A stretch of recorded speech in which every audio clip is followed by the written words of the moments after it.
l'e-sport est-il compatible avec l'école? Que dire aux parents inquiets? C'est une question qui revient énormément. C'est une question, on va dire, entre guillemets, très complexe, mais c'est toujours bien, en tout cas, de la poser. Et ça permet à nous, en tant qu'acteurs un peu du secteur, de pouvoir y répondre. Moi, je commencerai par dire que de ma propre expérience, l'e-sport, ou bien même le gaming, parce qu'on commence toujours par le gaming, n'a pas réellement impacté sur ma réussite à l'école ou sur mon parcours scolaire. Pourquoi? Parce que j'ai toujours su embrasser les deux. Et après, je pense que j'ai eu quand même des parents, surtout ma mère, très à l'affût, très au courant. Parce que aujourd'hui, ce qui est compliqué, c'est qu'il y a beaucoup de parents qui achètent une console et n'observent pas forcément ce droit de regard envers cette technologie-là. Et surtout, ne proposent pas cette volonté de pouvoir comprendre l'objet, comprendre la technologie et surtout accompagner le jeune, accompagner l'enfant à pouvoir mieux appréhender cela. Et ça, c'est quand même très important. C'est juste, papa, moi j'ai réussi à l'école, j'ai une très bonne note, est-ce que tu peux m'acheter une PlayStation? Et oui, écoute, oui, je t'achète une PlayStation et puis ça va. Maintenant, quand ils vont le laisser être dans la chambre, jouer énormément jusqu'à, tu vois, être un peu dans cette situation limite d'addiction, etc. Et on va revenir dire, oui, non, c'est à cause de la play, c'est à cause du gaming, etc. Alors que il devait forcément y avoir un moment d'observation, un moment d'accompagnement de la part du parent. Parce que un objet restera toujours un objet. Aujourd'hui, le jeu vidéo est un produit culturel comme le cinéma, comme la musique. Si on laisse le jeune enfant regarder trop de films aussi, c'est compliqué. Ça peut pousser à l'addiction. Et ça peut aller vraiment vers des dérives aussi parce qu'on a vu beaucoup de jeunes être exposés à des contenus adultes à un moment parce qu'il n'y a pas eu d'encadrement. C'est la même chose pour la musique, écouter des musiques qui sont des musiques quand même, voilà, très déplacées, etc. Donc, de la même manière, un produit culturel comme le jeu vidéo, c'est également un produit culturel qui demande accompagnement et observation. Aujourd'hui, on ne peut pas acheter des jeux de plus de 18 ans parce que c'est marqué avec la technologie, avec la classification PEGI. Donc, c'est marqué tout le temps à chaque fois que tu achètes un jeu. C'est marqué PEGI 16, PEGI 18, etc. Donc, on ne peut pas acheter un jeu comme par exemple GTA à un jeune qui a 16 ans ou qui a 15 ans, qui peut-être n'a pas encore tout compris. Et donc, c'est important tout le temps d'avoir ce suivi-là. Moi, je pense que la chance que j'ai eue, c'est que ma mère jouait avec nous à l'époque parce que donc c'était vraiment une console de famille, on jouait ensemble. Et ça lui permettait un peu de comprendre. Si je dois aussi raconter des anecdotes, moi, c'est grâce aux jeux vidéo que j'ai appris l'anglais. J'ai pas appris l'anglais grâce à l'école. L'école, c'est vraiment des cours très short. Il y avait bien entendu des clubs anglais et tout, mais c'était pas assez pour parler, c'est pas assez pour comprendre. Et c'est à travers les téléchargements de jeux, à travers beaucoup de jeux où il y avait ce qu'on appelle des synopsis, et ce qu'on appelle des tutoriels, et ces tutoriels-là, en fait, te permettaient de pouvoir comprendre. À défaut, tu allais demander de chercher un mot parce que tu avais besoin de ça pour avancer sur le jeu. Moi, c'est grâce aux jeux vidéo que j'ai appris beaucoup de choses sur l'histoire. J'ai appris la guerre de sécession grâce à Assassin's Creed, par exemple. J'ai appris beaucoup de civilisations grâce aux jeux vidéo, comme par exemple la civilisation gréco-romaine. Ça, c'était grâce à un jeu qui s'appelait Age of Empire. Et ainsi de suite. Il y a beaucoup de jeux qui te permettent de pouvoir apprendre plein de choses. Récemment, j'ai vu sur les réseaux sociaux qu'il y avait un jeu qui avait titillé les esprits. Beaucoup étaient choqués parce que ça parlait de la Deuxième Guerre mondiale. Et il y avait tu incarnais un personnage qui s'appelait Idrissa, qui était sénégalais, un tirailleur sénégalais qui partait en guerre.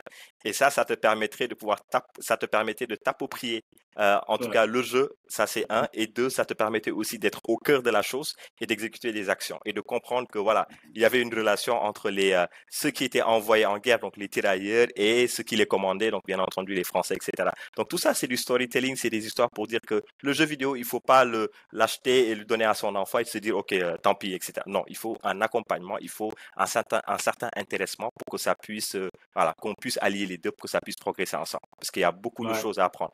Et aujourd'hui, quand j'entends addiction, c'est tout le temps cette question-là qui fait que les autorités, les décideurs ou même les parents sont très, on va dire, réfractaires par rapport à ce produit-là. Mais je me dis, euh, il faut penser grand, il faut être très ambitieux et il faut voir. Si aujourd'hui on nous dit que le jeu vidéo est la plus grande industrie culturelle du monde, c'est pas pour rien. Un CD de jeu vidéo peut coûter entre 80 000 jusqu'à 100 000 francs.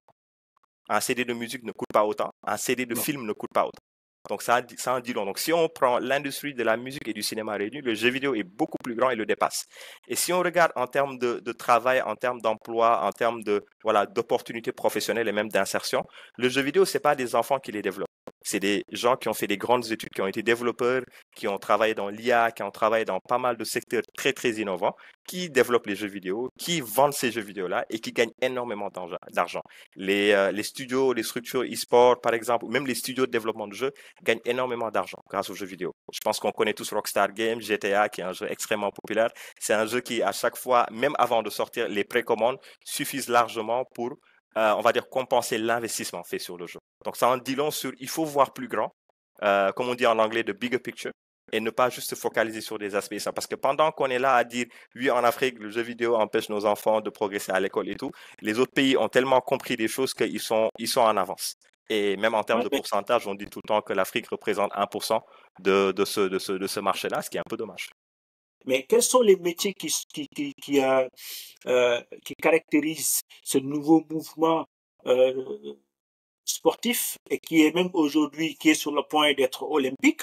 Donc, quels sont les métiers qui sont derrière l'or? Il y en a énormément et c'est important que tu poses cette question-là. Il y en a énormément. Et nous, aujourd'hui, au niveau de l'association, même au niveau du club, on travaille beaucoup avec des partenaires et l'objectif, c'est vraiment de pouvoir insérer des formations ou même des modules scolaires et même universitaires qui vont permettre de comprendre les enjeux de l'e-sport, mais surtout qui vont permettre à des jeunes d'avoir des débouchés pour pouvoir se dire, OK, moi, j'ai eu mon bac, je veux me spécialiser dans le marketing digital. Bon, je ne sais pas encore techniquement ce que j'ai envie de faire. Et si nous, on introduit des modules comme par exemple le business de l'e-sport ou bien le marketing dans l'e-sport, et qu'on est gamer ou bien qu'on a joué un jour, on a joué peut-être une fois ou deux fois, ou on est peut-être intéressé par ce secteur-là, on pourrait avoir accès à ces modules-là avec des professeurs qui ont de l'expérience et qui ont eu en tout cas un parcours dessus et qui pourront forcément inspirer ces jeunes-là pour qu'ils se disent ah ouais, pourquoi pas après aller postuler dans des structures e-sport, c'est possible. Il y en a peut-être en Afrique, il y en a peut-être un peu partout dans le monde et les avantages c'est quoi? Non seulement tu traverses la barrière de la langue, l'e-sport, tu ne peux pas te limiter au français, tu es obligé de parler anglais aussi pour comprendre plein de choses. Tu as l'opportunité de voyager et aujourd'hui, à chaque fois qu'on va dans des ambassades pour dire qu'on participe à des compétitions e-sport, ils sont très très à l'aise, ils sont très contents de pouvoir nous décerner des visas. C'est comme ça qu'on a eu nos visas aux États-Unis. Beaucoup n'ont pas en tout cas cette perspective-là, ni cette vision-là, mais l'e-sport ouvre énormément de portes en fait. Donc autant tu as des marketeurs dans les entreprises, tu as des marketeurs dans l'e-sport, tu as des développeurs, tu as des IT managers donc, qui gèrent des plateformes, etc. Tu as aussi des technical directors donc, qui sont dans la partie technique parce que, encore une fois, il y a les consoles, il y a les PC, il y a les micros, il y a tout l'aspect de la connectivité, etc. Tout ça, c'est des éléments importants. C'est des métiers qu'on retrouve dans d'autres domaines, mais on le retrouve également dans l'e-sport. Après, il y a les plus, bien entendu. Il y a ce qu'on appelle nous, par exemple, on a un coach qui est un coach spécialisé dans les jeux de foot, qui au départ était un ancien champion de FIFA. Mais quand il a rencontré notre jeune joueur d'ex junior qui est super fort, qu'il a battu plusieurs fois, il a pris sa retraite. Il m'a dit, écoute, moi là, je vais devenir coach. Aujourd'hui, il est coach. C'est l'un des meilleurs coachs que je connaisse. En tout cas, il nous a aidé à gagner plein de tournois. Mais non seulement le coaching l'aide à ajuster sa stratégie, à préparer ses compétitions. Mais en plus de ça, il travaille même maintenant sur cet aspect mental, en fait. Il veut aussi se spécialiser en étant coach mental. Et dans le monde on voit aussi qu'il y a des coachs mentaux, il y a des analystes. Donc, ceux qui analysent les matchs, ils vont regarder les compétitions. Ils vont prendre le temps de regarder 2 heures ou 3 heures de compétition. Ils vont analyser le match, en fait, quelles étaient les stratégies et tout. Et ça va permettre aux joueurs, quand ils vont participer à ces compétitions-là, de pouvoir s'ajuster et de mieux travailler. Donc, c'est tout un process.